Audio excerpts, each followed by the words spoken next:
Assalamualaikum warahmatullahi wabarakatuh. Kembali lagi bersama saya Ilsyah Hayadi. Pada kesempatan kali ini kita akan membahas tentang manajemen rantai pasok atau yang lebih sering dikenal sebagai supply chain management pada mata kuliah manajemen operasi. Sebelum memulai pembelajaran, ada baiknya kita untuk mengenal target pembelajaran yang akan kita capai. Untuk target pembelajaran pertama, menjelaskan kepentingan strategis dari rantai pasokan. Yang kedua, mengidentifikasi strategi 6 sumber. Yang ketiga, menjelaskan isu dan kesempatan dalam rantai pasok. Yang keempat, menjelaskan langkah-langkah dalam pemilihan pemasok. Yang kelima, menjelaskan isu utama dalam manajemen logistik. Yang keenam, menghitung persentase aset yang dijadikan persediaan dan perputaran persediaan. Sebelum kita masuk lebih dalam tentang manajemen rantai pasok, ada baiknya kita mengetahui apa itu manajemen rantai pasok dan tujuannya untuk apa. Manajemen rantai pasok menggambarkan koordinasi seluruh kegiatan dalam rantai pasokan, mulai dari pengadaan bahan baku, melakukan proses produksi, sampai dengan menyampaikan produk kepada pelanggan yang merasa puas. Lalu, tujuan dari manajemen rantai pasokan adalah mengkoordinasi kegiatan dalam rantai pasokan agar berjalan efektif dan efisien, untuk memaksimalkan keuntungan kompetitif dan manfaat dari rantai pasokan bagi konsumen akhir. Fitur utama dari rantai pasokan yang sukses adalah anggota-anggotanya yang berperan demi kepentingan timnya. Dalam hal ini, demi kepentingan rantai pasokan dalam perusahaan tersebut. Lalu, mengapa ini menjadi penting? Jika kita lihat pada tabel ini, yang menggambarkan perbandingan antara penjualan dengan biaya rantai pasokan, maka sebagian besar pendapatan penjualan perusahaan biasanya dihabiskan untuk pembelian, sehingga rantai pasokan menjadi tepat dan tempat yang baik untuk membuat penghematan. Presentasi ini juga menunjukkan peran manajemen rantai pasokan dalam profitabilitas potensial. Pengurangan biaya yang efektif dapat membantu sebuah perusahaan untuk mencapai tujuan labanya lebih mudah dibandingkan dengan meningkatkan jumlah penjualan. Mari kita perhatikan contoh berikut ini. Dari contoh 1, Holy Furniture menghasilkan 60% dari pendapatan penjualannya untuk rantai pasokan dan memiliki laba kotor sebesar $10.000. Howley ingin meningkatkan laba kotornya sebesar 50% dari $10.000 menjadi $15.000. Lalu, apa yang harus dilakukan oleh Howley? Untuk meningkatkan laba 50%, ada pilihan yang dapat dilakukan oleh Howley.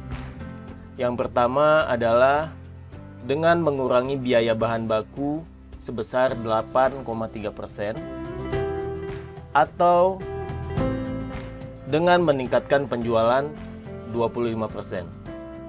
Dapat disimpulkan bahwa dengan mengurangi biaya bahan baku dengan persentase yang lebih kecil sebesar 8,3% akan lebih mudah jika dibandingkan dengan meningkatkan penjualan sebesar 25%.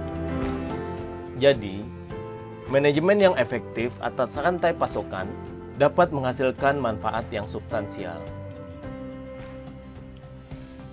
Untuk memastikan bahwa rantai pasokan mendukung strategi perusahaan, manajer perlu mempertimbangkan isu-isu rantai pasokan yang ditunjukkan pada tabel berikut.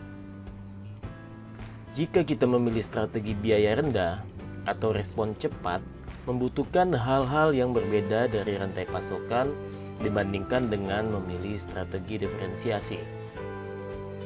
Misalnya, jika kita ingin memilih strategi biaya rendah, seperti yang ditunjukkan pada tabel, berarti kita membutuhkan pemasok yang dipilih terutama berdasarkan pada biaya.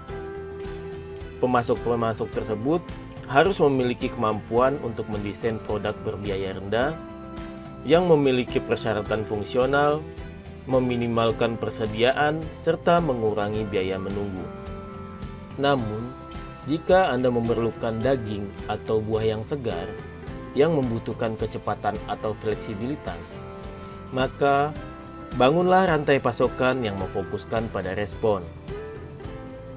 Sebelum memulai desain rantai pasokan, manajer operasi harus mempertimbangkan keputusan antara membuat atau membeli dengan melakukan outsourcing. Keputusan membuat atau membeli adalah memilih di antara membuat produk itu sendiri atau memilih barang yang jasa yang menguntungkan yang dapat diperoleh secara eksternal dibandingkan diproduksi secara internal. Sedangkan untuk outsourcing, kegiatan ini memfokuskan pada transfer kegiatan internal dan sumber daya tradisional kepada pihak luar yang bisa memberikan efisiensi dalam spesialisasi dan perusahaan dapat fokus pada kompetensi intinya. Setelah kita memutuskan produk apa yang akan di-outsourcingkan, manajer dapat memiliki 6 strategi yang akan dipertimbangkan atau yang lebih dikenal dengan six sourcing strategies atau strategi 6 sumber. Yang pertama adalah memilih strategi menggunakan banyak supplier, yang kedua sedikit supplier, yang ketiga melakukan integrasi secara vertikal, yang keempat melakukan joint venture atau ventura bersama, yang kelima membuat jaringan keiretsu, dan yang terakhir yang keenam adalah membuat perusahaan vertikal. Mari kita masuk ke strategi pertama. Untuk strategi dengan banyak pemasok, biasanya pemasok akan saling bersaing antara satu sama lainnya, tidak mencari hubungan jangka panjang dengan pemasok, risiko yang kita dapatkan akan rendah. Strategi yang biasa dilakukan oleh perusahaan yang produknya adalah komoditas, pemesanan biasanya dilakukan pada penawar terendah. Untuk strategi yang kedua, itu adalah sedikit supplier atau sedikit pemasok. Dalam hal ini, biasanya kita akan menjalin hubungan jangka panjang dengan pemasok tersebut. Keuntungan dalam hal biaya, pemasok lebih mengerti apa yang dibutuhkan perusahaan dan pelanggan akhir dalam perusahaan kita. Mendorong pemasok untuk menciptakan inovasi, desain, dan memaksimalkan keahliannya. Dengan sedikitnya pemasok membuat biaya penggantian pemasok menjadi lebih besar. Dalam hal ini, pembeli maupun pemasok memiliki resiko yang sama besarnya.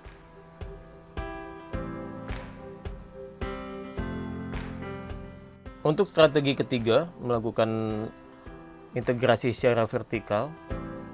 Perusahaan mengembangkan kemampuannya sendiri untuk menyediakan barang atau jasa yang sebelumnya dibeli dari supplier, atau bahkan perusahaan tersebut benar-benar membeli supplier atau pemasok yang sebelumnya menyediakan barang ke perusahaan tersebut.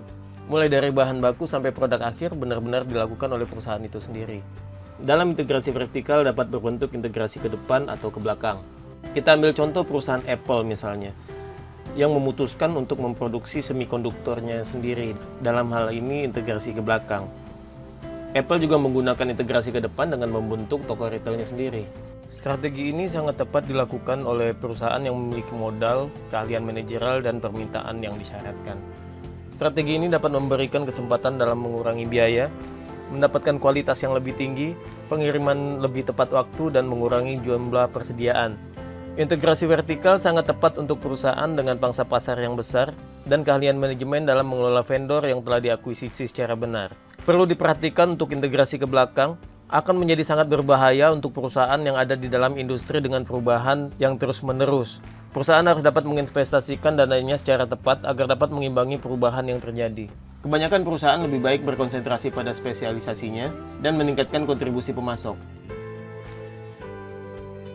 Kita masuk ke strategi berikutnya adalah melakukan kerjasama secara formal dengan perusahaan lain. Karena integrasi vertikal yang sifatnya sangat berbahaya, perusahaan dapat memilih beberapa bentuk kolaborasi dengan perusahaan lain. Dalam hal ini, perusahaan dapat bekerja sama dengan perusahaan lain. Dengan melakukan kerjasama tersebut, perusahaan dapat meningkatkan kecakapan produk baru mereka atau keahlian mereka tentang teknologi tersebut. Jadi contohnya seperti ini. Misalkan ada perusahaan yang memiliki permasalahan dengan volume produksi, dia bisa melakukan kerjasama dengan perusahaan lain yang juga membutuhkan produk yang sejenis. Jadi mereka bisa melakukan pembelian bersama atau melakukan produksi bersama, sehingga hal tersebut bisa mengaman pasokan atau mengurangi biaya yang ada. Kita lanjut ke strategi kelima, yaitu Keiretsu Network. Banyak perusahaan manufaktur besar di Jepang menemukan strategi lain. Dalam hal ini, mereka menggabungkan dari kolaborasi, pembelian dari sedikit pemasok, serta integrasi vertikal. Perusahaan manufaktur ini seringkali merupakan pendukung pemasok secara finansial, baik melalui kepemilikan atau pinjaman. Dalam hal ini, pemasok menjadi bagian dari koalisi perusahaan atau yang lebih dikenal sebagai keiretsu. Anggota dari keiretsu ini dijamin hubungan jangka panjangnya. Dengan demikian diharapkan untuk dapat berkolaborasi sebagai partner, dapat menyediakan teknisi ahli, dan juga menjaga kualitas produksi yang stabil yang akan diserahkan kepada perusahaan tersebut. Kita masuk pada strategi terakhir, yaitu virtual companies. Perusahaan virtual sangat bergantung pada hubungan pemasok yang stabil dan baik untuk menyediakan jasa yang diminta. Pemasok dapat menyediakan berbagai macam jasa, termasuk di dalamnya seperti daftar gaji, merekrut karyawan, mendesain produk, menyediakan jasa konsultasi, memproduksi komponen, melakukan pengujian, atau mendistribusikan produk. Hubungan yang ada bisa berjangka waktu pendek atau panjang, dan dapat mencakup partner utama, kolaborator, atau hanya sebagai pemasok. Keuntungan dari perusahaan virtual ini termasuk di dalamnya bisa mendapatkan manajemen ahli yang terspesialisasi, investasi modal yang rendah, fleksibilitas, dan kecepatan. Pada intinya akan menghasilkan suatu efisiensi. Kita contohkan pada bisnis pakaian. Dalam hal ini, perancang pakaian jarang sekali memproduksi desain mereka. Sebaliknya, mereka memberikan lisensi pada perusahaan manufaktur. Perusahaan manufaktur tersebut dapat menyewa tempat, menyewa mesin jahit, dan mengontrak tenaga kerja. Hasilnya adalah sebuah organisasi yang memiliki biaya overhead yang rendah, tetap fleksibel, dan dapat merespon pasar dengan cepat.